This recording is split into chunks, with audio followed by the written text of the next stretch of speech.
Então, na Grécia Antiga, eles tinham locais chamados asclepios, que eram semelhantes a hospitais e centros de saúde, com infraestruturas para a saúde. Os doentes tinham sonhos, insights, e os sacerdotes eles eram como psicólogos, como médicos.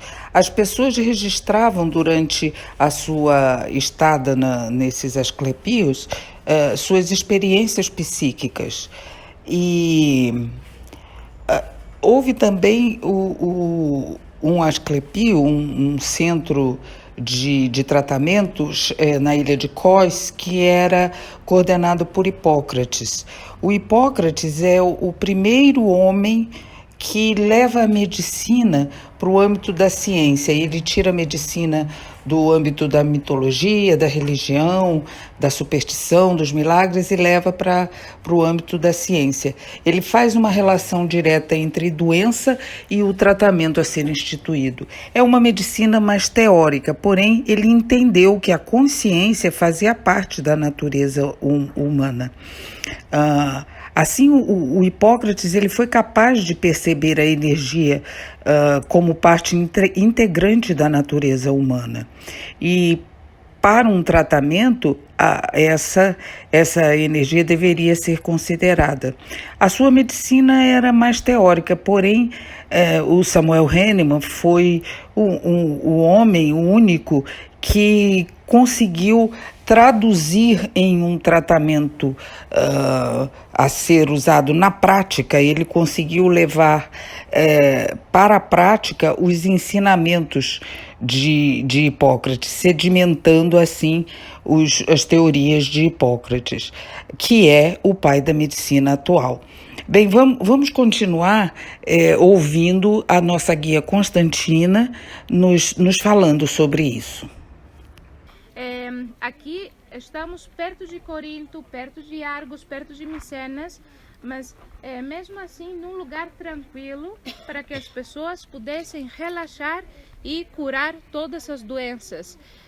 Parecemos que ficamos longe de tudo, mas para ir aqui, para os atenienses, seria a viagem de 2 dias.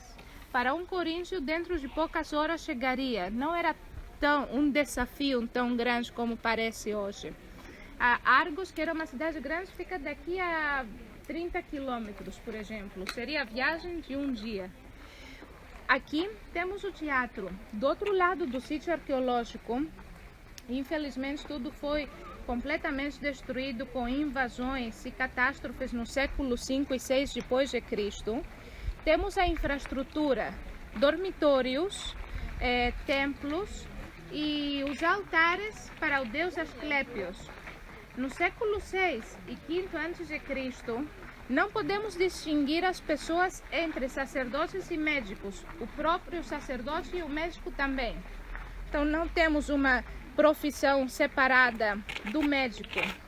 E porque toda cura é baseada em milagros, em epifanias dos deuses. Então as pessoas doentes vinham aqui, ofereciam os votos, sacrificavam animais e logo dormiam em cima da pele do animal morto. Em cima, epi. A pele do animal, davros, epidavros, epidauro. É a explicação do nome. Elas adormeciam, aquelas pessoas adormeciam dentro do templo e tinham alucinações, umas visões. Achavam que era o Deus que tinha aparecido e falava para elas, mas praticamente era o sacerdote que dava todos os conselhos e todas as receitas orais farmacêuticas. Quando aquelas pessoas acordavam, tinham que registrar tudo que eles tinham sonhado e escutado, e são os famosos milagros de Epifania. Temos 70 inscrições que contam as histórias, as experiências dos doentes aqui no santuário. Havia ferramentas de cirurgia e instrumentos medicais, mas muito primitivo, uns alfinetes e umas ferramentas como as ferramentas muito básicas de hoje. Logo, no maior santuário, na ilha Kos, vive Hipócrates. Hipócrates nasceu no século V, morreu no século IV, 370 a.C. Ele foi o primeiro homem que levou a medicina da esfera da mitologia e da religião e colocou na esfera da ciência. É o primeiro cientista médico, porque ele entendeu que existe lógica entre a doença e a terapia. Ele dizia que para curar uma pessoa passamos por 3 fases: observação clínica, o tratamento e logo a terapia, o final. Os sintomas e o tratamento.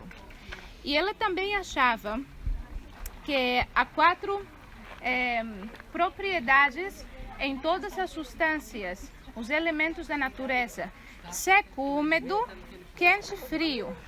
Então, quando o solo é seco, por isso tem essa propriedade do solo. A água é líquido. E todas estas quatro propriedades convivem dentro de nós, se combinam desta maneira e formam o nosso ser. Mas a grande diferença do homem é que nós também temos o espírito. Então temos as 4 propriedades, estas 4 fases e o espírito. E também a ideia principal para curar as doenças do homem se chama physis, a natureza. Por isso ele dava muito ênfase no descanso, na importância do descanso para a terapia e a cura das doenças. Então o equilíbrio e as combinações destas 4 propriedades montam todas as substâncias e o mau equilíbrio leva às doenças físicas que temos. Hipócrates, a ele atribuímos hoje 59 livros, mas muitos historiadores acham que a grande maioria são livros escritos por outros autores que usaram o nome de Hipócrates por prestígio. Então ele, como mínimo, parece ser o autor de 13 livros sobre as doenças, os sintomas e usos de várias ervas, azeite, por exemplo, mas também medicina mais teórica. Mas ele parece o autor de 13, com certeza, mas a bibliografia geral dele, total dele, é de 59 livros.